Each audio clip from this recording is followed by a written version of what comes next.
자, 평가 점수가 좋지 않아서 그만둬라고 했어요. 이에 대한 다툼을 한번 봅시다. 자, 사례를 먼저 보면 우리가 뭐 시용 이런 거 평가를 해서 점수가 안 좋으면은 그만두세요라고 할 수 있는 그런 제도를 이 회사가 운영하고 있는 거예요. 이게 이제 시용이죠. 그래서 점수를 평가해서 점수가 안 좋아가지고 나오지 말라고 했는데 이 근로자가 노동위원회에 부당해고를 신청을 했고 우리 노동위원회에서 부당해고다라고 판정을 한 거예요.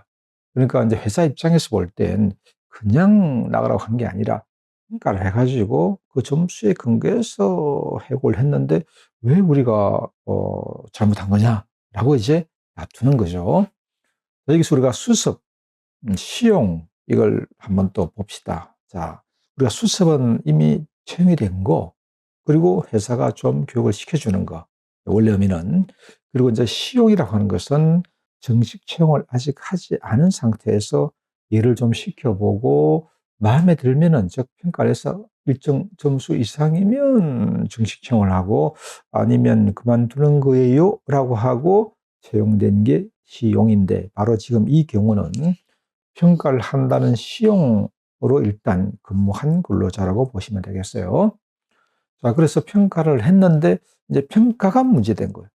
우리가 주로 이제 다툼은 평가를 하지 않는 수습으로 해놓고 회사가 평가를 한다고 해서 점수가 안 좋다고 해오는 경우, 수습은 평가를 받는 게 아니고 이미 채용된 근로자인데 뭐 평가를 해가지고 그걸 가지고 되고 이건 안 되는 거고, 이 경우는 수습이지만 평가를 하는 수습, 즉 시용 근로자이고, 그래서 평가를 했고, 그런데 평가가 잘못됐다는 걸로 회사가 부당해고로 판정받은 그런 사례란 말이에요. 자, 그러면 평가는 어떻게 하는 거냐는 거죠. 대강자의적으로 그냥 감정적으로 평가를 하면 안 된다는 거죠. 그래서 대부분 판례를 보니까 이렇게 돼 있네요. 평가는 공정하고 그래야죠. 객관적으로 당연하죠. 그죠? 이렇게 평가를 해야 합니다. 그럼 반대로 말하면 공정하고 객관적으로 평가하지 않으면 평가를 했다고 해도 그거 인정 안 해요. 이런 거잖아요. 자, 그래서 그럼 어떻게 해야 평가를 제대로 했다고 인정이 될까? 그런 거죠. 한 세 개 정도를 볼까요?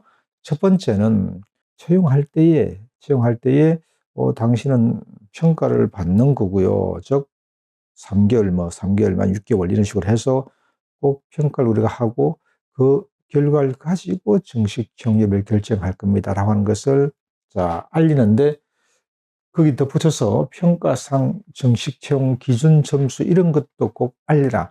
단순하게 그냥 평가합니다라고 알려주는 것보다는 어떤 걸로 평가합니다. 예를 들어서 책임감, 업무 이해도, 발전성 등등등 이런 게 있잖아요. 그죠?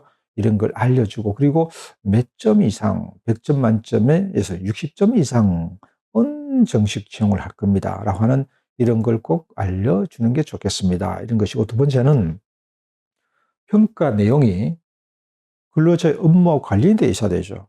저는 일하고 관계없는 걸로 평가하면 또 안 되겠죠.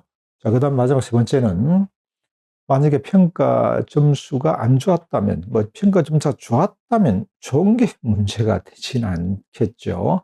좋게 평가했던 건데, 안 좋게 평가해서 그 점수를 가지고 해고가 되는 거니까, 이 점수가 안 좋게 나온 것은 꼭 뭐 때문에 안 좋게 나왔는가 근거, 사유를 반드시 구체적으로 기재해야 되겠죠. 예를 들어서 준법성이 10점 만점에 2점이라면 왜 2점인지, 무엇 때문에 2점인지가 분명해야 되는 거죠.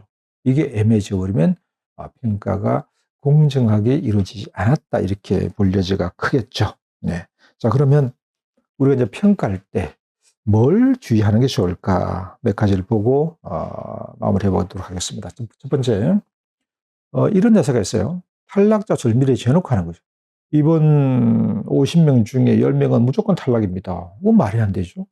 열심히 했을 수가 있는데 무조건 정해놓고 하는 것. 상대평가 같은 거. 평가에서 꼴찌는 탈락입니다. 아무리 열심히 해도 상대평가해버리면 꼴찌는 나오죠. 이런 거. 그 다음 두 번째, 업무 능력은 제쳐놓고 근무 태도만 가지고 평가하는 경우. 자, 우리가 흔히 평가는 크게 두 가지 영역이죠. 업무 능력, 근무 태도. 업무 능력은 어떤 게 있을까? 업무 능력은 업무에 대한 이해도, 또 관련 지식, 그다음에 판단력 이런 거, 이제 업무 능력 관련된 평가 요소. 업무 태도? 태도 같으면 뭐가 있을까요? 흔히로 책임감, 성실성, 협조성, 그죠? 리더십 이런 걸 의미하잖아요. 이게 적절하게 조화돼야지 업무 태도만 갖고 업무 능력은 제껴놓고 이렇게 평가하는 것도 문제가 되겠죠. 네. 그다음 마지막으로 아까 언급이 됐습니다만, 만약 안 좋은 경우에는 왜 안 좋은지가 명확하게 제시돼야 한다. 아마 이 사례에서 이 회사가 우리 노동위원회에서 평가를 했음에도 불구하고 우리 노동위원회에서 부당격으로 판정을 했다면 바로 이런 뭔가 점수가 좋지 않게 안 좋게 나온 분에 대한 해명이 뭔가 근거가 좀 애매했을 것이다. 불명확했을 것이다. 만약에 준법성이 10점 만점에 2점이라면 준법성 이건 회사의 규정을 잘 안 지키고 이런 거 아니겠어요? 그러니까 예를 들면 지각을 몇 번을 했습니다. 언제 몇 분 늦었고 이런 게 명확하게 근거로 제시되면 좋겠죠. 네. 그래서 최근에 평가 이런 걸로 다툼이 많은데 이런 걸 꼭 염두에 두고 여러분 그런 다툼을 우리가 예방하는 게 좋겠습니다. 이상입니다.